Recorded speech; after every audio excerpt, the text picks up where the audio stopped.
Wir sind in One. Wir sind hier beim Cello-Festival. Cello-Festival ist ja auch noch. Ja, das ist schön, oder? Nee, wir sind natürlich Seraphin, jeden Tag. Wir sind beim Plage Noir Festival. So ist es. Ja. 2019. Genau. Nur für den Schnittmann. Ja. Hallo Schnittmann.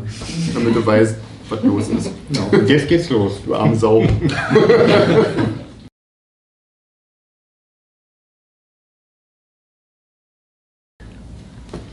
Es ist toll. Das ist das erste Mal hier gewesen. Also ich kenne es noch gar nicht und es hat total Spaß gemacht. Das ist eine schöne Location. Das ist ein ganz tolles Zelt mit einer tollen Bühne und ganz nette Leute hier. Ich habe uns schon für nächstes Jahr gebucht. Sehr gut. Ich war letztes Jahr schon da, ich komme nächstes Jahr nicht. Nee, ist toll. Also ist wirklich schön. Macht immer wieder. Also immer wieder. Macht Spaß. Schön.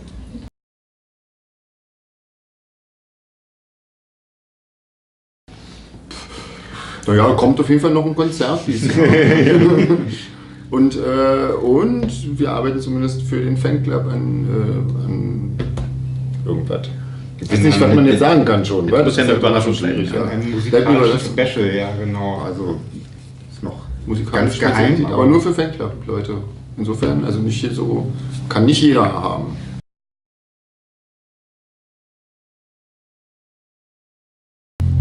Ehrlich gesagt, ich weiß es ja nicht. Also ich habe relativ viel seinerzeit in Leipzig im Darkflower aufgelegt, immer so als Gast-DJ und dann wird man mal hier und da gefragt. Und, ja. Heute, ich weiß noch nicht so genau, ich bin glaube ich um 5 heute aufgestanden und muss mal gucken, aber das wird schon irgendwie. Wir alle. Ich glaube, das klappt irgendwie. Mal sehen. Aber aus der Entfernung, also so, wenn man dann so einen Monat vorher gefragt wird, wollen wir das nicht machen, klingt das immer so, na klar, machen wir. Und dann so, oh. Aber ja, nee, wird.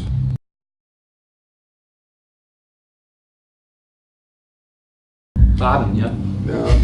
Du warst schon am Strand? Ja. Du warst nicht? Ich war auch schon am Strand. Ja. Ja. Ansonsten hatten wir tatsächlich heute überhaupt noch keine Zeit. Also wir sind irgendwie mehr oder weniger angekommen und das ging sofort mit dem ganzen Stress los irgendwie, war. Also ja, einladen, ausladen, spielen. Also es gibt noch Essen. den Dschungelpark, habe ich gesehen. War leider noch nicht drin. Morgen vielleicht.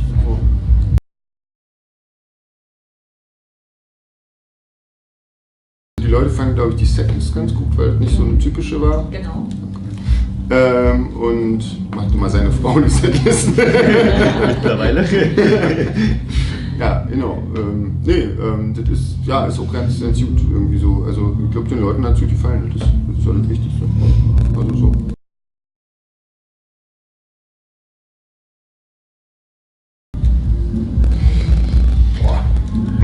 So als Band ist es ja eher eine positive Entwicklung, weil es mehr Möglichkeiten gibt, wo man einfach auftreten kann. Ich weiß nicht, wie das für die Zuschauer ist, weil ich gehe jetzt nicht mehr auf Festivals als früher, aber das mag auch meinem Alter geschuldet sein. Aber ansonsten,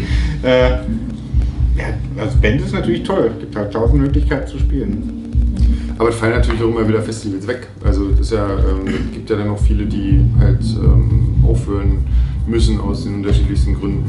Ne? Also da, ja. Jüngstes Opfer des Kasematten-Festival zum Beispiel, was echt schade ist. Ja, naja. Ich finde es ganz spannend, wenn irgendwie so neue Locations dazu kommen. Ja, am Anfang denkt man so, okay, dann bricht das Altbekannte weg und das soll nicht sein. Aber meistens haben die neuen Locations oder die neuen Festivals dann genau ihren Reiz, den man bis dahin noch nicht kannte.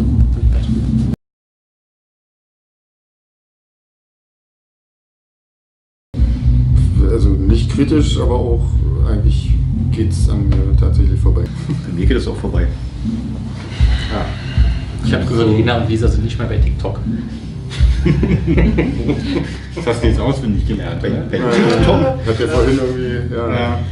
Ich kann vorher die Fragen leben lassen. Sehr gut, Also ich glaube, wenn man auf der Suche nach neuer Musik oder nach neuen Einflüssen ist, das, was früher so die Mund-zu-Mund-Propaganda war, das kann man natürlich super über das Internet und über Influencer abgeben, ne? Weil die natürlich auch den Input von allen bekommen. Ne? Das ist ja auch dann, sag ich mal, ihr Job. Aber man braucht so einen gewissen Zugang dafür. Man braucht irgendwie einen, wo man sagt, das ist jemand, der erzählt mir was Neues, dem höre ich gerne zu oder dem gucke ich gerne zu und für mich Das ist so ein bisschen mein hektisch, Problem. diese- Das ist so ein bisschen mein Problem. Mir ist das meistens selber peinlich, was die Leute so erzählen und dann irgendwie da wird es dann blöd.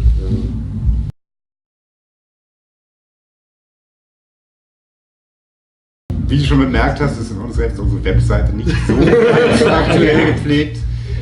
Dementsprechend sind auch unsere Instagram- und Facebook-Aktivitäten eher beschränkt. Haben wir eigentlich einen Twitter-Account? Ich habe heute ein Aber Bild keine gepostet bei Ahnung. Facebook. Echt? Ja. Nicht schlecht. Ja. Die dahergefahren sind. Ja, also Instagram finde ich tatsächlich, also jetzt, ich finde es ganz furchtbar. Das ist irgendwie, ich weiß auch nicht, ich finde es auch ganz schlimm, so, die Leute zu beobachten, wie sie Selfies von sich machen. Um sie dann zu. Das finde ich wirklich, das ist ganz, ganz peinlich, aber das merkt niemand. Ich weiß gar nicht, was los ist, ehrlich gesagt. Ich verstehe es wirklich nicht. Die Leute machen sich total zum Obst, während sie Selfies machen.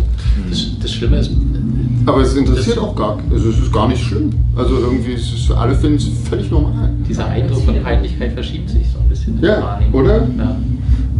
Aber irgendwie, wenn man es trotzdem mal von außen betrachtet, Nee. doch. Bleibt irgendwie komisch.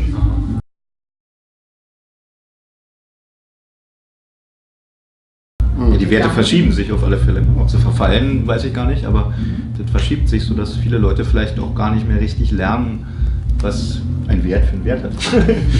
Ich glaube, die Räume werden nur größer. Also das, was sozusagen an schnellen Reaktionen vorher in einem kleineren, persönlicheren Rahmen passierte, ja, unter Freunden oder in anderen Gesellschaften. Abends in der Kneipe beim Stammtisch, Ja, haben wir ja. früher erzählt, da haben es 2 Leute gehört und jetzt Und das ist wenn man jetzt Pech halt, hat, 2000.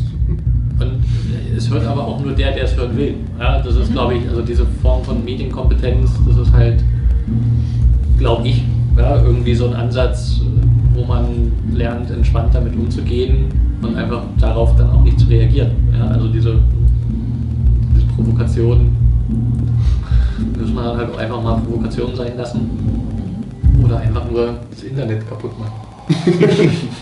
Ja, löschen einfach. Löschen, das Internet kurz Geht auch. löschen. Nee, aber das stimmt. Also ich glaube jetzt auch in der Kommunikation von den Leuten zur Band oder so, das sind die Barrieren relativ flach geworden. Also so,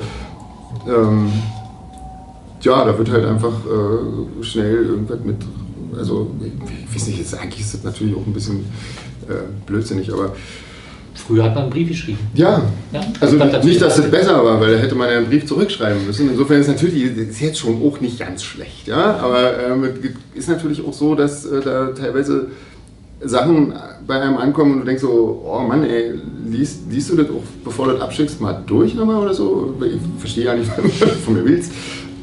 Aber ja, das ist halt schon so, also man fragt sich manchmal schon, was so vorgeht, manchmal in Leuten, wenn sie mit einer Band kommunizieren, die sie toll finden irgendwie. Also wie gesagt, das ist jetzt auch real, mein Rechtschreibfehler, mein Gott, Tippfehler, passiert alles mal, aber so manchmal kommen dann einfach so Sachen, wo du denkst, ey Mann, wenn du einen Brief geschrieben hättest, wäre das nicht passiert, so ungefähr.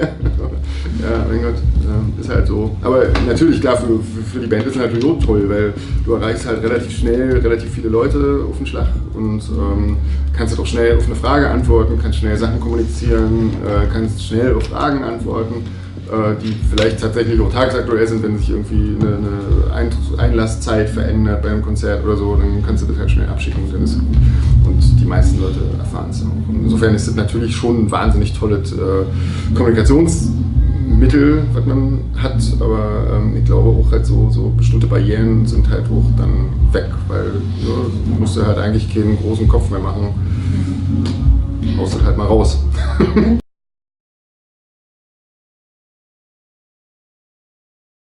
Ich habe da gar kein Problem mit, wenn jemand Film nicht verstehst noch nicht so richtig, weil ich gucke mir im Konzert lieber an, anstatt mir das irgendwie jetzt durch so ein Aber man hat sich auch daran gewöhnt, ne, dass man, ich weiß, ganz am Anfang, als die ersten Smartphones aufkamen, da war das lustig, dass die Leute keine Feuerzeuge mehr in die Luft gehalten haben, sondern plötzlich hielten sie einem das Telefon, ne, man hat das ja noch als Telefon mehr identifiziert oder verstanden.